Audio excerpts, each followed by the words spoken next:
And welcome into PressBox Live. I'm Stan the Fan Charles of PressBox and PressBoxOnline.com. With me is the old left-hander with the handlebar mustache, Ross Grimsley. Wave to everybody, Ross. Hey, how's everybody doing? And we're also waving to our good friend, number 22, Jim Palmer, the Hall of Fame pitcher and just a world of a broadcaster. Jim, I was in the middle of talking when we got cut off before. I didn't have to mention that, but I wanted to start with something else. Before we talk about the strike and the lockout and all that, do you still enjoy the broadcasting as much as you ever did? Well, I did 14 consecutive straight losing years. And I mean, going way back to the 88 playoffs, it was between the Mets and the Dodgers. I used to go down early in the morning and play volleyball. And one of the guys said, I thought you and Al Michaels and Tim McCarver, when the Dodgers lost 3-2, were really bad last night, and I said, geez, I thought we had a pretty good game. And he said, no. And there was something wrong.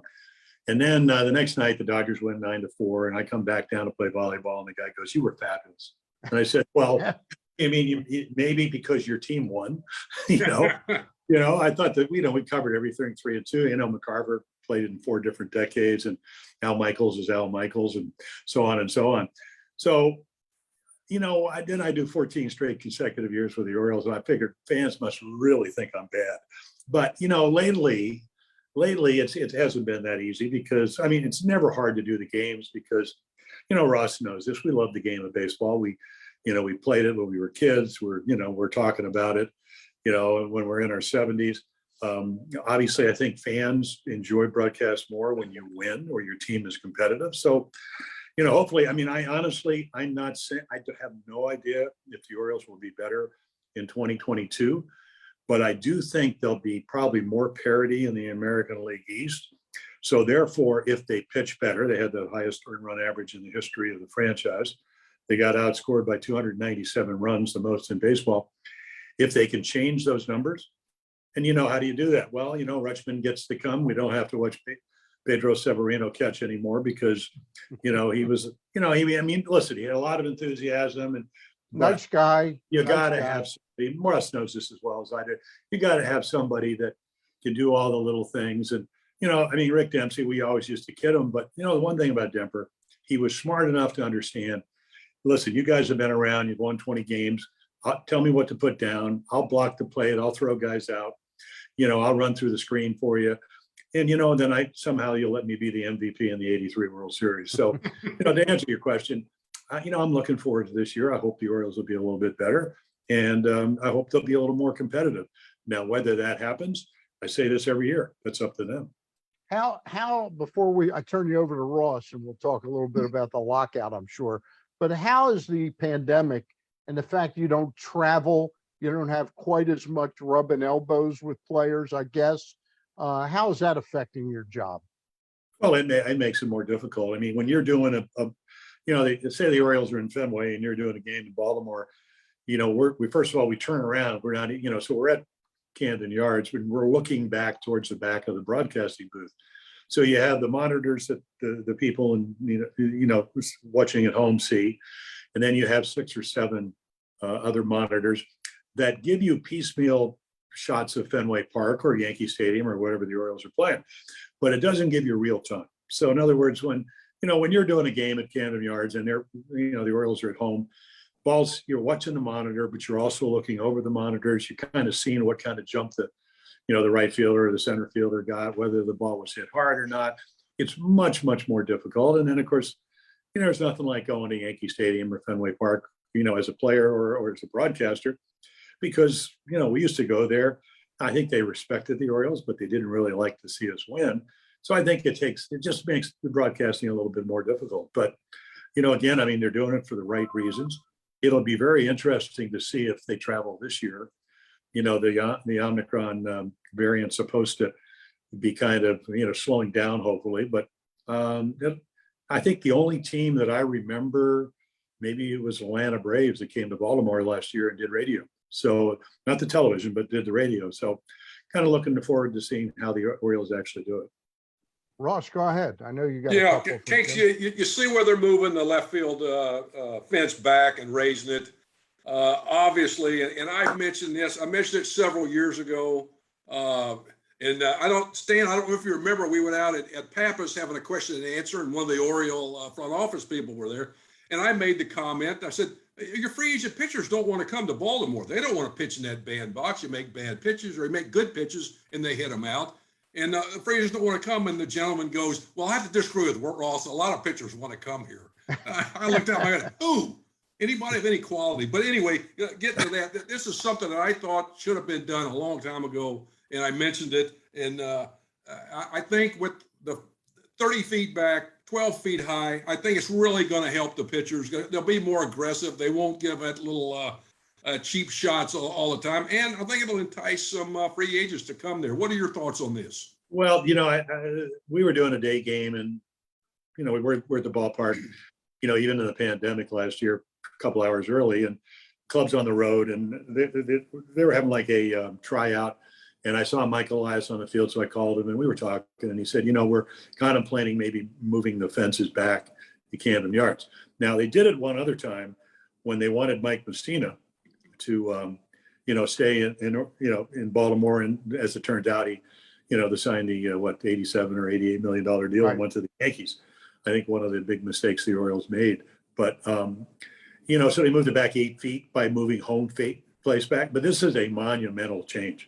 The routine, Russ, I mean, I never threw a grand slam, but I would have been throwing a lot 3-2 sliders if I ever pitched a game because I would have been walking a lot of people. So your point, as far as, the Orioles, if you look at other than John Means, everybody else has no experience whatsoever. If you're a fly ball pitcher, John is. I mean, I think he threw 15 of his 27 home runs at Camden Yards last year. Routine fly balls, 368 feet to left center field, to power alley are home runs. And sometimes they're, 2, 3 and grand slam home runs. You're right. It's harder to pitch. And I think I want to go back to maybe probably in the early 90s when Sterling Hitchcock was pitching for the Mariners, and Chris Hoyle hits a grand slam. And he goes, you know what they ought to do with this ballpark? I don't care how beautiful it is. They ought to blow it up. So that's, that's 30 years ago or whatever it is. And I don't think anything's changed. When you look at the way the Orioles play, Austin Hayes will probably play left field. It's always been the more difficult field to play there. That's why Brady Anderson, Johnny Oates was the manager. He said, Brady, I don't care what you hit against lefties. We need somebody who can cover ground in left field. That becomes more important. And Austin Hayes is a great defender. Mullins doesn't throw well, but he can go get them with the best of them. So now you have a little bit. If you play right field, I'm trying to think of who was the second baseman we got from the Reds? Chris Sabo. Johnny Oates put him out right. And I said, Chris, you've ever played right before? He said, no. I said, how are you going to play there tonight? I'm going to turn around and play it off the wall. Well, that hasn't changed. But now all of a sudden, I'm surprised that they're going 12 feet. And because the higher you go, the more rows you have to take out. Yeah. So you do lose. I think they were saying something like 1,000 yeah. feet. Yeah. But 12 feet is a tall wall. I thought maybe they go 9. So you could still, if you had any kind of vertical leap, you could still go up and take balls over the fence. But, they make those decisions. I think, again, if you look at a lot of the young players they drafted, Adley Rutschman's a switch hitter. But, it's funny how you'd think, I would think, I think of Boop Powell, and I think of a lot of lefties I played with. They would have flown out to left field and they would have been home runs. But if you go back, as good a player as Nick Markakis was in an Oriole uniform, and then had some outstanding years in Atlanta, he had 1 home run to left center field at Camden Yards. And that was off Carl Bavano on an 86-mile-per-hour slider opening day. So you're thinking, I think generally it's going to be a positive thing. And they'll get it done. Nicole Sherry's a great groundskeeper, so she's got her work cut out because I was looking at all the wood on the outfield grass, so they'll resign. Let me just jump in and ask you one question. I asked this of Sig the other day. That ball club is entering its 30th year, and I count 1998 to about 2010 or 11. We had one of the worst pitching staffs in all of baseball, and now the last 3 to 3.5 years, that adds up to about 15 or 17 years out of 29 years where the pitching has been so substandard. I don't recall thinking in 96 and 97 that the ballpark was really a bandbox for our pitchers. Well, it wasn't. Who'd you have? You You had T, Messina, and Erickson. Scotty Erickson, who was a sinker Yeah. slider guy. Yep. I mean, I will say this, I remember when Atlanta came, I probably would have 2009 first interleague play. And Denny Nagel, who was a Baltimore native, he pitches again Erickson. There's 5 home runs hit, all solos. The Orioles hit 3 of them. I go out, it was the Fox game the next day, so I was going out to hit golf balls at Caves Valley, and I go out to the ballpark, and Bobby Cox is smoking a cigar, and he said, "How about that game?" And I said, "Yes, 5 solo home runs." And then he looks at me and he says, "Where did Erickson come up with that curveball?" I said, "Bobby, he threw only 2 of them." But Erickson could pitch to the park. Messina could pitch in any park. Mhm. He could have pitched in a bathtub. He was that good. And Jimmy Keys was a kind of a sinker. Turned the ball over. Wasn't a power pitcher like Ross. Even though he probably Yeah. good stinker. But so I think. Stinker. But the other thing is, it's difficult to pitch in a ballpark like that because you don't get rewarded for making good pitches. Ross, go And ahead. then you throw in the inexperience factor, you're going to Right. have a lot of big innings. Yeah. How do you think it's going to affect the hitting, especially the Oriole hitting? Is it going to be a big thing with that? Well, Mullins hit 30 home runs. He had 22 at Camden Yards, and all of them were either center to right field. So he didn't hit a home run. I don't think he hit a home run to left field last year. Right. Mancini can hit the ball anywhere. I mean, Camden Yards, when you can hit the ball to right center, when you look at the American League East, there's only one pitcher's park, and I'm not, that's Tampa.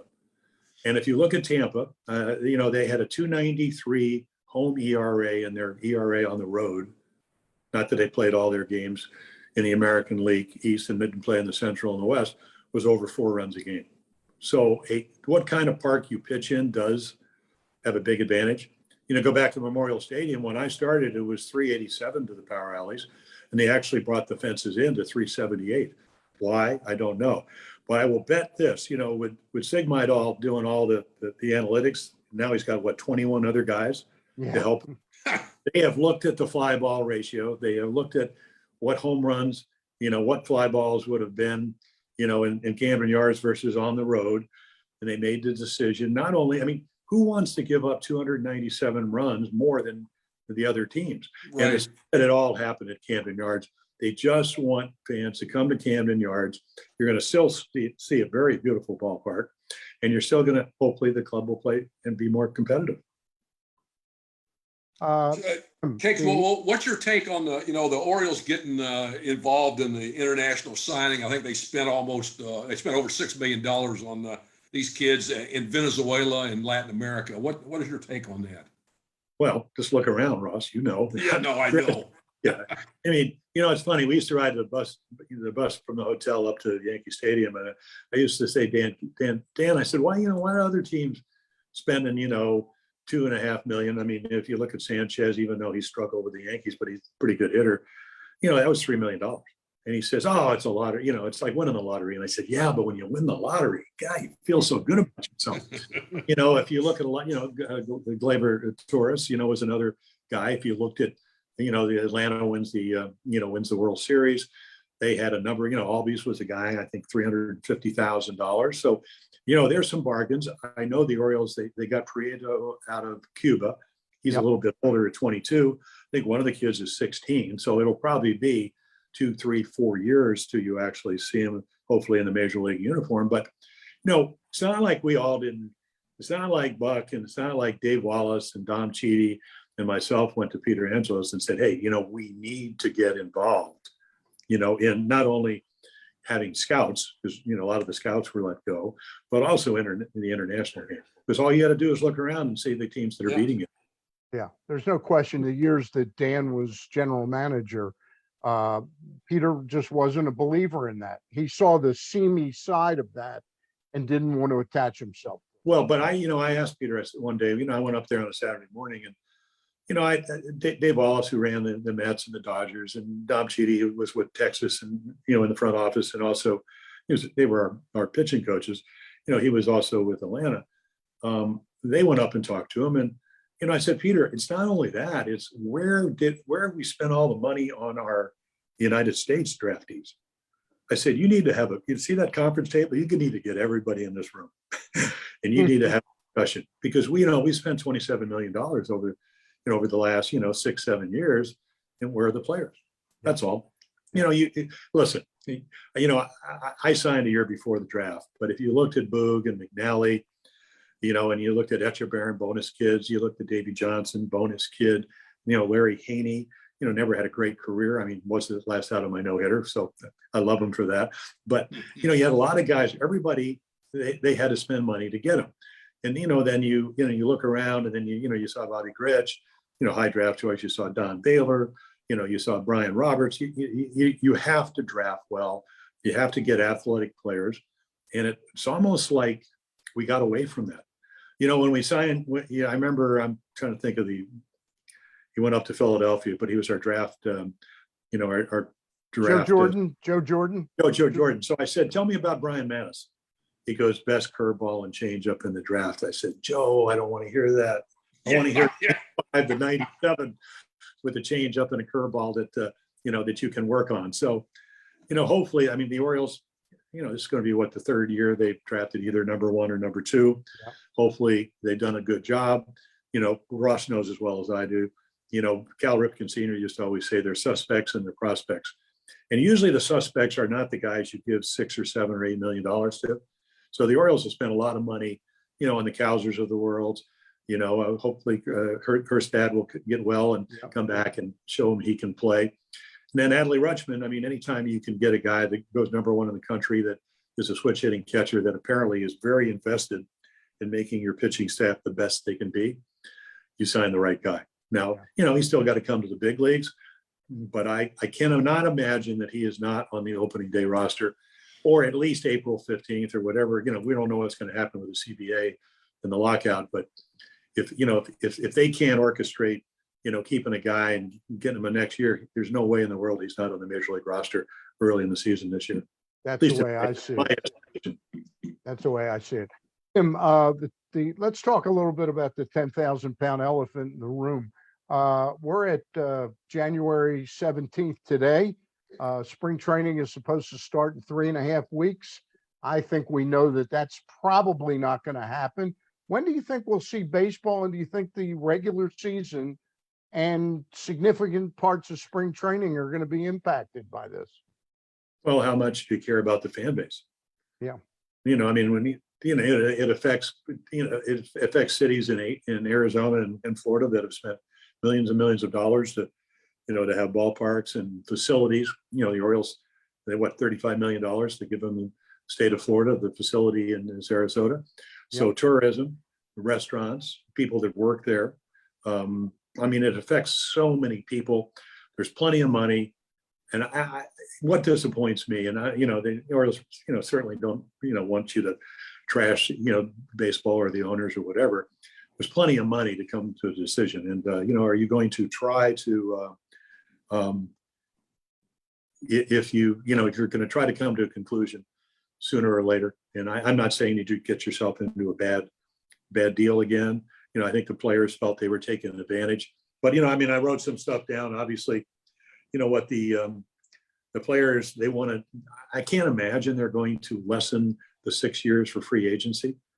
I know that, that's probably something that Marvin Miller settled on, because before 1976 or going into 1977, they didn't have any kind of free agency. I saw something where they wanted to do away with arbitration. That's not going to happen. I wrote down now, Aaron Judge comes to the big leagues and hits 52 or 53 home runs. His first 3 years with the Yankees, $544,000, $622,000, $684,000. So the players would like to get the younger players that have really good years. And, it's not like they didn't pay Wander Franco $180-some million for being in the big leagues about 4 months, or Acuna Jr., or Tatis Jr. So there's plenty of money there. I mean, there's $2 billion worth of contracts before, you had the lockout. So there's plenty of revenue. It's how they're going to distribute it or, share it, and whatever that means. So, the stuff, and then the other thing is revenue share. I mean, there's all kinds of things. I actually was kind of heartened by the fact I thought they discussed the core stuff, and then you read another article and say, well, there's a big divide. So hopefully they'll get it settled. But let's just think what it's doing. I mean, if you're a free agent or you don't know what club you're going to play with, I mean, if you want to get yourself in shape or you're coming off Tommy John or some kind of injury, can't go down to Sarasota. Yeah. Your team's not supposed to talk to you. So these restrictions certainly do not help a rebuilding ball club like the Orioles. And I'm not sure it helps a veteran club like the Yankees or the Red Sox or any of the teams that are contending teams. Ross, go ahead. Yeah, Cakes, what about the tanking issue? I know that's something I never dreamed, growing up and then getting into professional baseball in the big leagues. I mean, I never thought I'd ever see that a front office or organization would not put the best quality team on the field with a chance to compete, at least compete. Well, what are your thoughts on that? I mean, there's been mention of a base team salary of $100 million. I don't know if that's even been discussed yet or not, but that's a start, I think. What are your thoughts on that? Well, I mean, just see how that would affect the Orioles. I think probably take away the money they paid Alex Cobb to go to the Angels and Chris Davis's last year. Their payroll would have been in the mid 40s to maybe high 40s. So where are they going to spend another $50 million? Now, if you're Players Association, you're standing up and giving him a standing ovation because the money is going to have to be spent somewhere. I mean, Ross, you were in a lot of the meetings with Marvin Miller, and I used to always say, well, doesn't it make the biggest number that I think Marvin used to always talk about was, okay, no salary cap, but we used to talk about a floor. So every team has to spend, whether it's 100 million, 80 million. Clubs, if you're going to revenue share, and it doesn't really matter if you're going to win or lose. So why do you want to spend 100 million when you can spend 40 and you can get the number one draft choice or in the top 5? And, you're going to spend that money on player, development anyway. Why would you spend 100 when you can spend 40 to be mediocre or, in your words, tank? It doesn't always mean, I mean, if you looked at Houston, they did it, but, they got got Correa, who is now a free agent. They got Colors in the same draft. Yeah. I think Brady Aikens was the next year. Uh-huh. He had elbow problems. They didn't sign him. So they got a high draft choice the next year. They got Alex Bregman, Yeah. Terrific player. So the system does work, but you can't. Right now, the system rewards that. So if you're a fan for Houston or you're a fan for the Orioles, and, I mean, like I said before, are ticket prices going down? No. So I think you try to, and I used to ask Marvin, I said, if it's all about total revenue, in other words, we want to make sure if you're a player, the revenue keeps either going up or, if the revenues go up, the player share should. Wouldn't it be fair to have a more level playing field? Marvin didn't like that. He didn't like, I mean, you kind of have, you think you have a luxury tax it kind of gives you a salary cap. But if the Orioles are spending, say 50 or whatever it is, 55 million, and the Red Sox, spend, close to 204, Yankees are up in the 204 range, Toronto's spending more, probably 170, Tampa, very frugal, but very smart. They probably spent 68. But what if you're the Dodgers and you get to spend $286 million to try to win? Just seems like that's just not fair to your level playing field. So it will be very interesting if in this short period of time, and hopefully it'll be that they could come up to something that satisfies both the owners and the players. It's going to be very intriguing to see if they can get that done. Really? Ross, you got another one, or you want? Go ahead, Stan. Go ahead. Jim, I want to talk to you a little bit about our old friend Buck Showalter getting back in the saddle. Not many managers. I think Davey Johnson or Dusty might be the only other to get 5 chances at managing a big league club, a different club. But he looks like he's walked into a potentially great situation if he gets a healthy DeGrom. He's got DeGrom and Scherzer. How about that? Yeah, you got Scherzer at 37, making $43 million. DeGrom makes it in the low 30s. Had a 107 ERA. I mean, I was showing somebody today. I said, he says, well, why don't starting pitchers ever, pitch as long anymore? And I said, well, the good ones do. If you look at DeGrom, I think the batting average is 133 the first time through the order. then it goes to 109, and then it's 091. So usually it's supposed to go the other way. The other way around. Well, yeah, I talked to Keith Hernandez. They're going to retire his number, and he broadcast for the Mets, and and we kind of texted and kind of congratulated him because it's a great honor to have your number retired. And he said they need somebody that is going to make everybody accountable. It's kind of what I tweeted when Buck got the job. I talked to him before he was going to do the interview, and he said, I'm a little bit concerned that they have 22 analysts or something like that. And I said, well, it didn't help them last year, did it? And that's what, and Angela, his wife, was a terrific lady, said, Yep. Buck, they got, you got Lindor making 340 million, pointing his thumb down to the fans. You got fist fights on the bench. You got Chili Davis, who's a great hitting instructor and was a great player in his own right, getting fired because they're saying he's not giving us the right advice. So, you think that's going to play with Buck Showalter? There aren't going to be any Robert Andinos wearing their hat sideways on the bench. That happened one time. And then Buck gave them the look. So, you know what? He's going to make everybody good. Obviously, Syndergaard does, signed for 1 year. I think the qualifying offer out with the Angels, so he won't be there. But they have a nice ball club. And again, you lose Scherzer. I mean, he went from the Nationals to the Dodgers, and now he's not with the Nationals. Atlanta, pretty formidable club. They'll probably get Soroka back. They got a nice club. They're defending world champions, so they'll be tough to beat. But they should be a very competitive club. And we all know that the Buck does. He dots every I and crosses every T. Yeah. And the only thing that he's never been able to explain, and I asked him the spring after 2016, you kind of want to explain to me about the Ubaldo, bringing him in when you had Bundy, Tommy Hunter, and Zach Britton. And he goes, you'll have to read about it in the book. And he hadn't written the book yet. So I always thought, I never bashed him for that, because the way the Orioles were hitting, I thought that if he brings Britton in, he's going to have Britton go 1 inning, and he's going to be back out there needing to bring in Ubaldo anyway. And remember, Ubaldo had been pitching fantastic baseball for the previous 4 weeks to get us into the playoffs. Okay, but what I looked at was he had 25 or 26 starts. He had given up runs in 21 of them. If they got a guy on, they could steal a base anytime they want. His ERA out of the bullpen was close to 8 runs a game, and you had 3 better choices. Tommy Hunter pitched great in September. Bundy was throwing 94 to 97 back then. After before he, I don't know, whatever's going on with Dylan, arm injuries, whatever. So I just thought Ubaldo was probably the 4th choice.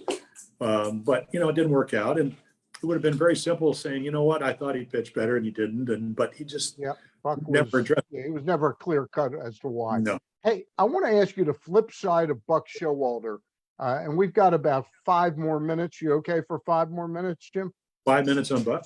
No, you're okay for 5. I saw you looked like you were looking at the clock. No, I started looking at my beautiful wife who just walked in. All right.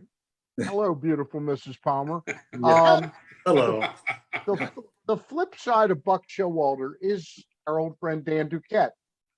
Buck has now had 5 chances. I don't sense that Dan's going to get another chance, and I think that's a bad rap. I think that he did actually. He inherited what McAndy had put together. He polished it a little by bringing in Chen and the other right-handed pitcher he brought in from who'd been with Tampa. Norris, he made the Bud Norris trade, I think. But yeah, of course, Hader's the best reliever in the National League. Yeah, true. No, there were deals. The game has changed. If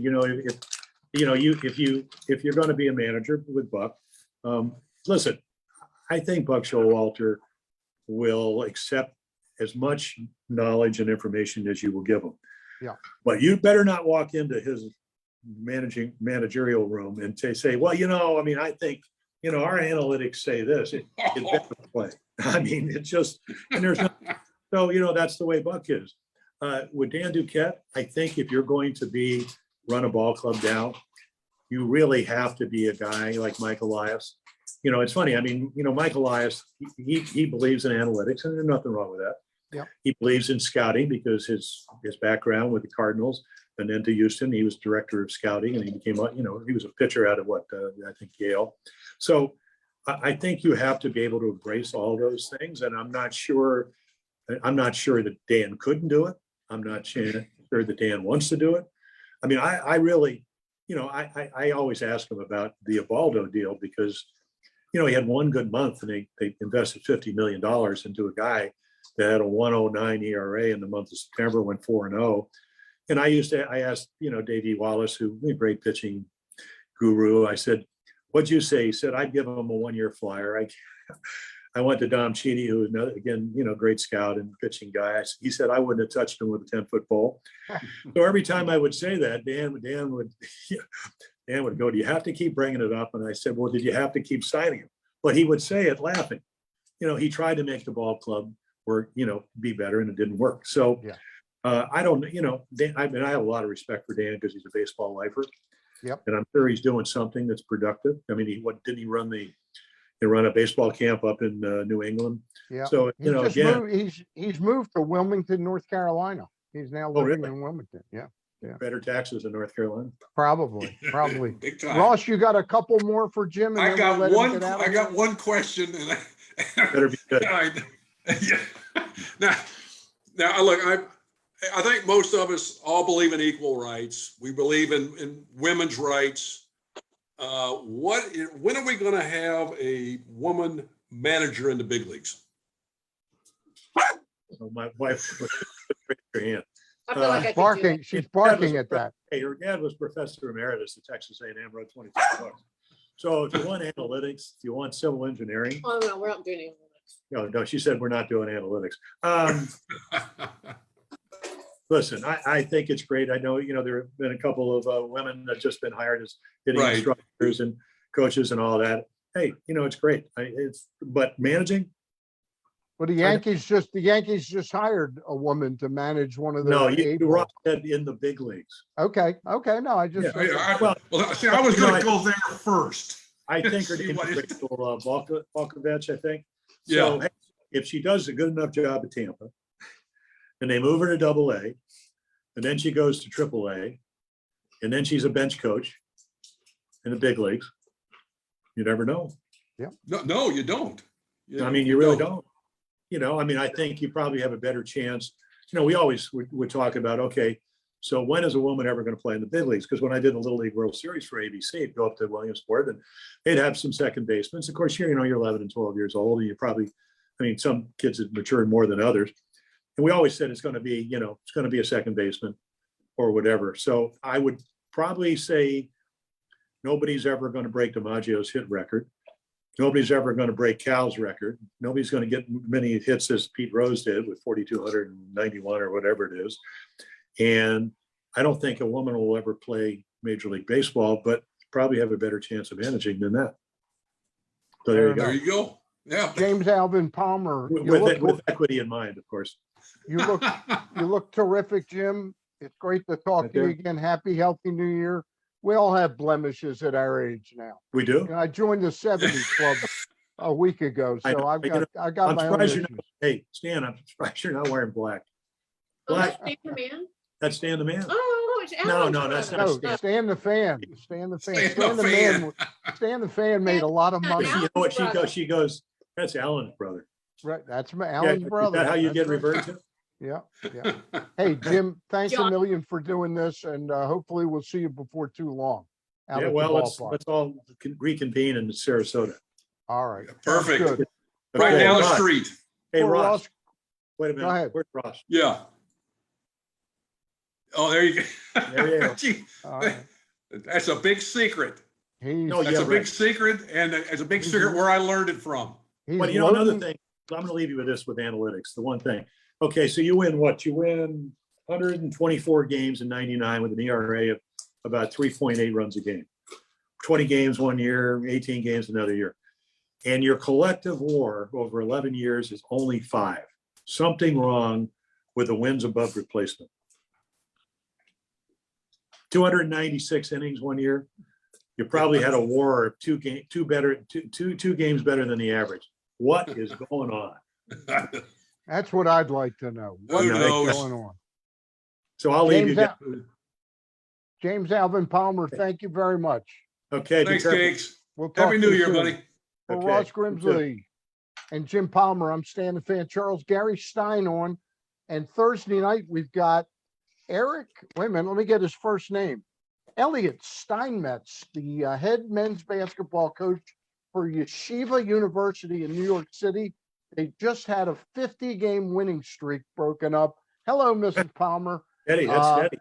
Most And by the important person. way, I think he's the father of the third-round draft pick of the Arizona Diamondbacks, who became the first Orthodox Jew drafted in the big leagues this past year, Jacob Steinmetz. Oh, And that's we'll cool. talk to Elliot Steinmetz this Thursday night. Jim, thanks a million. Okay, guys, Don't take forget care. to